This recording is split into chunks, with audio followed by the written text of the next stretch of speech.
Hello दोस्तों, welcome back to channel seven segment institute. चलो, जैसा कि आपको पता है आज का वीडियो अपलोड नहीं हो पाया सुबह सुबह 6:30 बजे। उसके लिए सभी से माफ़ी, सॉरी।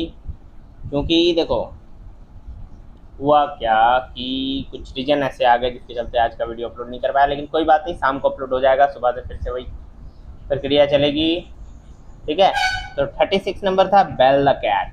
तबीयत थोड़ी ख़राब हो गई थी सडनली, कारण यही था बस, और कोई विशेष कारण नहीं था। तबीयत काफ़ी ज़्यादा ख़राब थी, काफ़ी थक गए थे हम।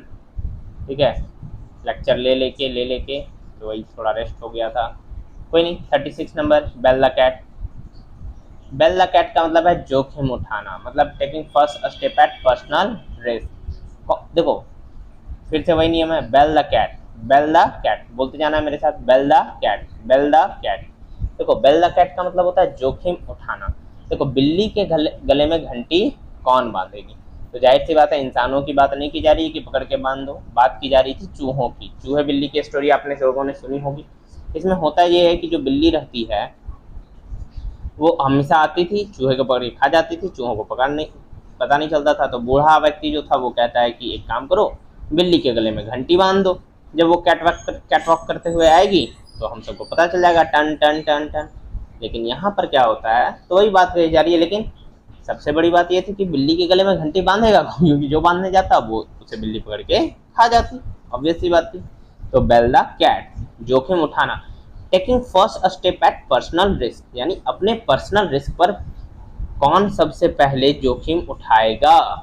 तो देखो, जाहिर सी बात है कि भैया, जब घर परिवार पर मुसीबत आती है तो आपके बड़े भाई, आपके पिताजी, आपके बड़े भैया ही सबसे पहले मुसीबत उठाते हैं। ठीक है, पर्सनल रिस्क पे फर्स्ट स्टेप। ठीक है। अब आते हैं 37 नंबर पे। 37 कहता है between the devil and the deep sea. Between the devil and the deep सी। देखो, एक तरफ डेविल है, डेविल बोले तो शैतान, और दूसरी तरफ है डीप सी यानी कि गहरा समुद्र। तो between the devil and the deep sea का मतलब हो जाता है दो गंभीर परेशानियों के बीच। Between two difficult situation, between the devil and the sea, between the devil and the deep sea, between the devil and the deep sea. इसका मतलब हो जाता है एक तरफ शैतान है और दूसरी तरफ गहरी समुद्र। तुम दोनों के बीच में फंसे हो, करोगे क्या? इधर भी कुआं दूसरी तरफ खाई, वही वाला हाल है यहाँ पे। तो दो गंभीर परेशानियों के बीच आप घिरे हुए हो, पहले किसे सॉल्व करोगे या नहीं सॉल्व करोगे? दोनों में ही मृत्यु तय है, ऐसी समझ लो, इतनी बड़ी भयंकर परेशानी है। अब आते हैं 38 नंबर पे। ठीक है, अब आते हैं 38 नंबर पे। 38 नंबर कहता है बिग गन। बिग गन का मतलब होता है ऊंची पहुंच वाला व्यक्ति। कैसी व्यक्ति? बिग गन बोलते हैं ना, अरे भैया तुम तो बहुत बड़ी ऊंची तोप हो यार, वही वाला हाल है। बिग गन, ऊंची पहुंच वाला व्यक्ति, एन इन्फ्लुएंशियल पर्सन। अब देखो यार, सिंपल सा बात ले लो, बिग गन किसे बोल सकते हो? मुकेश अंबानी को बोल लो, अडानी को बोल लो, एलन मस्क को ले लो, मोदी जी को ले लो, बहुत पहुंच ऊंची तक है इनकी। ठीक है, एक बस एग्जाम्पल दे रहा हूँ आपको। बिग गन, ऊंची पहुंच वाला, बहुत बड़ी तोप, बहुत बड़ी बंदूक, ऊंची पहुंच वाला व्यक्ति, एन इन्फ्लुएंशियल पर्सन। ठीक है, ये हो गया 38 नंबर, बिग गन, ऊंची पहुंच वाला व्यक्ति। ओके। अब आते हैं बिग गन के बाद बर्ड ऑफ पैसेज। 39 नंबर क्या है हमारा? 39 number, bird of passage. Bird of passage का मतलब याद कैसे किया जाए? देखो, चिड़ियों का पैसेज यानी चिड़ियों का संदेश।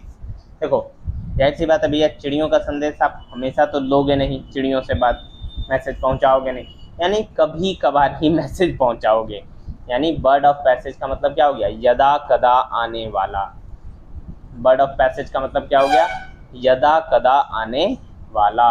वन हु कम्स ओकेजनली, जो सिर्फ ओकेजनली आता है। ठीक है, पर्व त्योहारों पर या कुछ इस तरह से आप मान लो। बर्ड ऑफ पैसेज, चिड़ियों का मैसेज, यदा कदा आने वाला, हमेशा आप चिड़ियों से मैसेज पहुंचाओगे नहीं। 40 नंबर हो गया बर्ड्स आई व्यू। 40 नंबर क्या हो गया? Birds eye view. 5 बार पढ़ेंगे, birds eye view, birds eye view, birds eye view. देखो, चिड़ियों की नज़र कैसी होती है? चिड़ियों की नज़र होती है सरसरी निगाह। कैसे? देखो, कई बार क्या होता है, वो बचपन में एक गाना सुने थे ना, यानी कविता जैसा, शिकारी आएगा दाना डालेगा, शिकार जाल बिछाएगा, जाल में मत फंसना।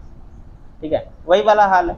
क्योंकि देखो सरसरी, ये क्या बोलते हैं, सरसरी निगाह रखोगे तभी ना अपने आसपास ध्यान रख पाओगे। बर्ड्स आई व्यू यानी हमेशा चौकन्ने रहना, ओवरव्यू सभी तरफ का लेते रहना। तो क्या हो गया, बर्ड्स आई व्यू, सरसरी निगाह, ओवर व्यू। 41 नंबर पे आते हैं हम लोग। ठीक है, 41 का आता है birds of A feather. Birds of A feather, देखो फेदर का मतलब होता है यहाँ पंख। ठीक है, फेदर का मतलब क्या होता है यहाँ पंख। चिड़ियों के पंखों के बारे में बात की जा रही है, मतलब एक ही प्रवृत्ति के लोग मौजूद रहेंगे। कैसे प्रवृत्ति के लोग मौजूद रहेंगे, एक ही प्रवृत्ति के लोग मौजूद रहेंगे। आपको अधिक लोग मौजूद नहीं रह सकते हैं। क्यों, ऐसा क्यों हो रहा है, क्योंकि देखो चिड़ियों का जो पंख होता है, काला सफेद हो, नीला सफेद हो, हरा सफेद हो, जैसा भी हो, ठीक है, वो पूरा पंख उसका एक समान रहेगा। ऐसा नहीं है कि यहाँ पे अधिक ब्लैक है, यहाँ अधिक व्हाइट है, जनरली तो ऐसा नहीं होता। ठीक है, तो एक ही प्रवृत्ति के लोग मिलेंगे बर्ड्स ऑफ ए फेदर में। बस समझ जाओ, people with the same idea, characteristic and interest. Train वगैरह में भी जाते होगे तो अगर पॉलिटिकल दो व्यक्ति का थिंक लेवल मिल जाता है तो फिर तो गप चालू। ठीक है, आते हैं नेक्स्ट क्वेश्चन पे। Bite the dust, bite the dust. 42 number कहता है बाइट द डस्ट। ठीक है, इसका मतलब होता है पराजित होना, टू बी डिफीटेड। देखो याद रखने का सिंपल तरीका है। ठीक है, याद रखने का सिंपल तरीका क्या है भाई, बाइट द डस्ट मतलब कोई व्यक्ति अगर क्या करता है, बदमाशी से आपकी आंखों में धूल उड़ा देता है तो आपके हारने के चांसेस बहुत बढ़ जाते हैं। तो बाइट द डस्ट का मीनिंग यही होता है कि अगर कोई व्यक्ति पराजित करना है, यानी पराजित हो गया है, पराजित होना, टू बी डिफीटेड। क्यों, क्योंकि उसकी आंखों में धूल फेंक दी गई थी, धूल उड़ा दी गई थी। ओके, तो बाइट द डस्ट पराजित होना, बाइट द डस्ट पराजित होना, बाइट दी डस्ट पराजित होना। नेक्स्ट नंबर है 43, जिसका मतलब यहाँ पर है ब्लैक सीप। ब्लैक सीप, ब्लैक सीप, ब्लैक सीप, ब्लैक सीप। देखो ब्लैक सीप का क्या मतलब हो गया यहाँ पे, ऐसा व्यक्ति जो परिवार या टीम के लिए शर्मिंदगी का कारण बने। देखो भैया ब्लैक सीप का क्या मतलब होता है, भेड़ तो सबके सब सफेद होते हैं लेकिन एक काला है, कलंक कर दिया, पूरा भेड़ों को कलंकित कर दिया। तो परिवार के बीच में क्या कर दिया जाता है, कलंकित कर दिया जाता है। ठीक है, एक व्यक्ति के कारण पूरा परिवार कलंकित हो जाता है। ठीक है, बहुत सारे एग्जाम्पल हैं ऐसे। ठीक है, टीम के लिए शर्मिंदगी के कारण बनते हैं ये लोग। A person who is regarded as disgrace for his family and team. ठीक है, ब्लैक शिप ऐसा व्यक्ति, यानी एक ऐसा भेड़ जो सभी से अलग है, कलंकित कर दिया किसको, भेड़ों के परिवारों को। ओके, 44 नंबर है हमारा ब्लाइंड एलाई। क्या है ब्लाइंड एलाई, कार्य जिसमें आगे प्रवृत्ति संभव नहीं है। यानी देखो अंधा कुआं, या क्या बोल सकते हो आप इसको, अंध को। देखो आपने कई बार एक ऐसा टाइम आता है जिंदगी में जिसके आगे सब ब्लाइंड हो जाता है, कुछ नजर नहीं आता है आगे, व्यक्ति करे तो करे क्या। अब बहुत सारी ऐसी सिचुएशन है जिसमें ऐसी प्रगति हो जाती, जगह आ जाता है जहाँ पे आगे संभव नहीं है। ठीक है, ब्लाइंड स्पॉट कहते हैं, ब्लाइंड एलाई कहते हैं उसको। जैसे क्या बोल सकते हो आप, आपने वेब सीरीज देखी होगी अभी, असुर काफी फेमस वेब सीरीज होगी, अगर आप लोगों ने देखी है तो ठीक है, नहीं भी देखी है तो भी ठीक है, कोई दिक्कत की बात नहीं है, पढ़ाई पे फोकस करना है।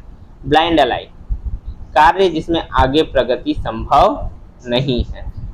तो उसमें भी, असुर में भी क्या होता है ना, कई बार ऐसे स्पॉट आ जाते हैं जब ये लोग डिटेक्टिव रहते हैं और सीबीआई के, इन लोगों को नहीं समझ में आता है कि आगे क्या होने वाला है, आगे क्या है, कुछ भी नहीं समझ में आता है। तो बहुत सारे बार ऐसी सिचुएशन आती है जिसमें आगे प्रगति संभव ही नहीं दिखती, तो उसे हम लोग कहते हैं blind alley. Blind alley, a situation in which no further progress can be made, a situation in which no further progress can be made. Okay, ये चला गया इधर।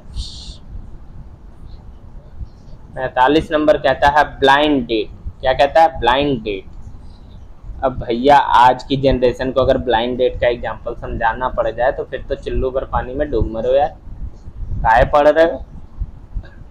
ठीक है, अरे सिंपल सी बात है, ब्लाइंड डेट यानी वैसा कहने का सेंस नहीं है। चुल्लू भर पानी में कोई डूबता नहीं है ना, चुल्लू भर पानी में कोई ये नहीं होता है। और तुम लोग तो इतने बेशरम हो, हमारे बच्चे की चुल्लू भर पानी देंगे तो पिए उसे ही गटक जाएंगे, बोलेंगे सर गर्मी बहुत है, प्यास लग रही थी। ठीक है, कुछ नहीं, पढ़ाई पे फोकस।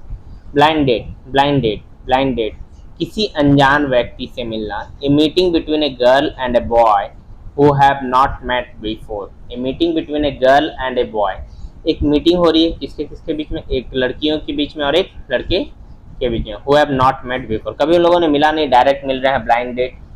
ठीक है, मिलना है, ठीक है, मिलना जरूरी है, कहानी का सीन समझो, बट क्यों मिले कैसे मिले किसी को भी पता नहीं है।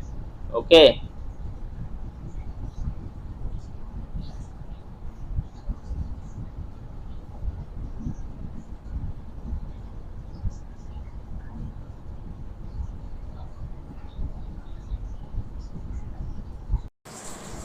अब 46 नंबर पे, सॉरी 46 नंबर पे, 46वां नंबर कहता है कि चचा blow on once on trumpet, blow once on trumpet, मतलब देखो चमक रहे हो अपनी ही बातों पे, चमक रहा है कौन, अपनी ही बातों पे।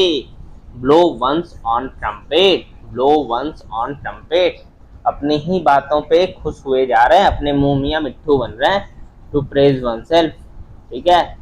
अब जैसे कोई कह दो ना कि भैया हम तो बहुत अच्छे शिक्षक हैं, हम बहुत बेस्ट हैं, हम ही बेस्ट हैं, सिर्फ हम ही से पढ़ लो, ऐसा होता नहीं है, सिर्फ तारीफों की बातें हैं। ठीक, ऐसे ये सब काम कभी कभी कर लेते हैं, पर्सनली बता रहे हैं, ठीक है, किसी को बताइएगा नहीं आप लोग।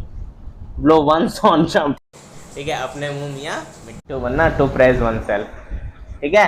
ब्लो वंस ऑन ट्रम्पेट, अपने मुंह मियाँ मिट्टू बनना, ठीक है। अब आते हैं 47 नंबर पे। 47 नंबर कहता है ब्लू ब्लड। देखो अभी हम लोग ब्लैक शिप पढ़ चुके हैं, ठीक है, अभी हम लोगों ने पढ़ा ब्लैक, अब हम लोग क्या पढ़ने जा रहे हैं, ब्लू ब्लड। देखो black blood, sorry blue blood में क्या होता है, शाही व्यक्ति के बारे में बात होती है। किसके बारे में बात होती है, शाही व्यक्ति के बारे में बात होती है। ब्लू ब्लड, रॉयल और एरिस्टोक्रेटिक डिसेंट। देखो ब्लू ब्लड, ब्लड कैसा है, नीला खून, ठीक है, शाही व्यक्ति, ठीक है। देखो सिंपल सा याद रखो, नीला कलर काफी क्या बोलते हैं, रॉयल ब्लू वगैरह काफी फेमस कलर है, ठीक है, आपने देखा होगा। तो रॉयल ब्लू से याद रख लेना कि शाही ब्लू, शाही व्यक्ति, नीला खून, रॉयल और एरिस्टोक्रेटिक डिसेंट। देखो यार थोड़ा सा दिमाग तो कभी कभी अपना भी लगाना पड़ेगा। ब्लू ब्लड, शाही व्यक्ति, ऐसे कोई बात नहीं है। दूसरा 48 नंबर होता है ब्लू बुक। क्या है, ब्लू बुक। ब्लू बुक का मतलब होता है सरकारी रिपोर्ट। ब्लू बुक का क्या मतलब होता है, सरकारी रिपोर्ट, ठीक है। और जो ब्लू ब्लड हो जाए वो शाही व्यक्ति। सिंपल बात है, देखो कितनी अच्छी बात है, सरकारी नौकरी हो जाएगी भैया तो तुम भी ब्लू ब्लड वाले हो जाओगे, ठीक है। ब्लू बुक सरकारी रिपोर्ट, ब्लू सरकारी रिपोर्ट, हर सरकार ये ब्लू बुक जारी करती है, साल में, कोई 2 साल में, कोई 5 साल में, अलग अलग गवर्नमेंट, अलग अलग देशों की बातें हैं। ब्लू बुक सरकारी रिपोर्ट को कहते हैं। ये हो गया 48 नंबर। अब आते हैं हम लोग 49 पे, ओके।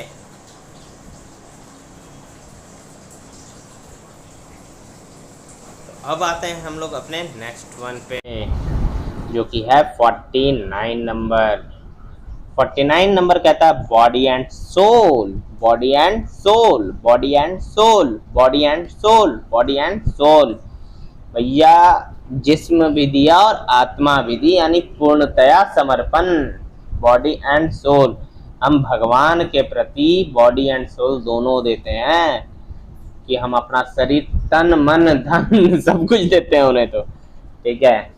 हाँ आप लोग जो सोच रहे हैं उनकी बात नहीं कर रहा हूँ, उन्हें नहीं देना है सब कुछ, मजाक कर रहा हूँ लिटरली। खैर 49 नंबर है बॉडी एंड सोल, पूर्णतया, इंटायरली। बॉडी एंड सोल का मतलब होता है सब कुछ। अब बोलोगे सर अब तो नए तरह के क्वेश्चन करते हैं, आप नए तरह के क्वेश्चन कराओ। तो देखो बबुआ, नए तरह को करने के लिए भी पुरानों को समझना बहुत जरूरी है। मीनिंगवा पते नहीं रहेगा, आगे वाला कैसे जानोगे? तो इसलिए इनको पहले देखो, इतना करो। अब इतना करोगे ना तो इनसे मिलता जुलता जब नया वाला आएगा तो ऑटोमेटिक होने लगेगा। और ये नीतू मैम की बुक है जो कि कतई जहर है अपने आप में। तो तुम भी थोड़े विषैले बनो, ठीक है हमरे प्यारे नागू। चलो 49 नंबर हो गया। अब आते हैं 50 नंबर पे। Bolt from the bolt from the blue, bolt from the blue, bolt from the blue. देखो अब भैया, ब्लू का मतलब हमने बताया था शाही व्यक्ति, ब्लू बुक का मतलब था सरकारी रिपोर्ट, ब्लू ब्लड का मतलब था शाही व्यक्ति। लेकिन अब क्या हो रहा है, बोल्ट फ्रॉम द ब्लू मतलब ब्लू व्यक्ति पर बोल्ट पड़ गया, मतलब आकस्मिक विपत्ति पड़ गई। ठीक है, बोल्ट फ्रॉम द ब्लू। ऐसा नहीं है कि सरकारी करने के बाद सब खुश हैं। ठीक है, नौकरी हुई तो प्रॉब्लम, ना हुई तो प्रॉब्लम। किसी भी नौकरी करने वाले व्यक्ति से जाके पूछ लो, कोई जीवन में खुश नहीं मिलेगा। तो बोल्ट फ्रॉम द ब्लू, आकस्मिक विपत्ति, अनएक्सपेक्टेड प्रॉब्लम। ब्लू व्यक्ति पर कैसा आ गया, शाही व्यक्ति पर क्या आ गया, बोल्ट पड़ गया, आकस्मिक विपत्ति पड़ गई। आज का सेशन हम लोग यहीं पर समाप्त करते हैं। ठीक है, आप लोगों ने यहाँ तक हमसे जुड़ा रहा, बहुत बहुत धन्यवाद। जीवन आपका मंगलकारी हो। God bless you all. धन्यवाद।